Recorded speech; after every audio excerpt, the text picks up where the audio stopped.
Hello friends, जय जगन्नाथ। तो मोर आज ब्लॉग शुरू होची 4टा बेलू। सो मो देह खराब जो 4टा बेला ही गेला। हाँ, तो मो देह खराब है तो मोर ब्लॉग पूरा बंद थिला।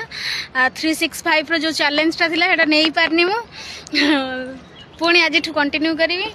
तो आज जमी कहली सांग माने कि मोर देह खराब थिला सेथिपाई भी आउ गोटे भी प्रॉब्लम हो कि मु मोमेंट एंजॉय करू करू मोर रिकॉर्डिंग भूली जाए।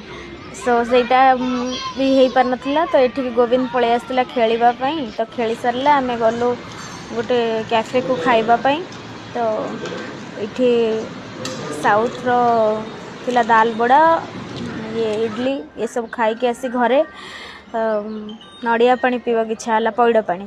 तो पैड़ पानी पीला बेले बाहर लगे नड़िया सॉरी माने नाली नड़िया। तो मुझे कहली फटाओ।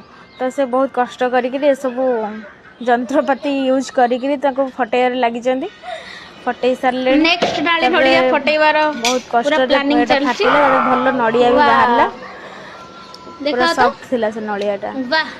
तो तापर नहीं आसली मोर खाइबा पई आनिकी तापर खाई बसी। तो मते कहले कि ठीक अच्छे तमे खाओ मु आउ गोटे फटौची। 2टा नड़िया थिला तो सेथिपाई। तो से आउ गोटे नड़िया फटेबा भितर मते कहउछन कि आसी कि आउ गोटे नड़िया नै कि जा। मु कहली ना ना थाओ ठीक अच्छे मु एटा खाई दोची तमे सेटा खाई दियो। तो से कहले ना ना तुम पानी आउ गोटे अधा पियो। बहुत पानी थिला कहिना बड़ नड़िया थिला ना। तो तादर मु पानी पीवा सहित तापर टिके आउ टिके नड़िया खाई देथिली। नेक्स्ट चिकन पकोड़ा करथिले।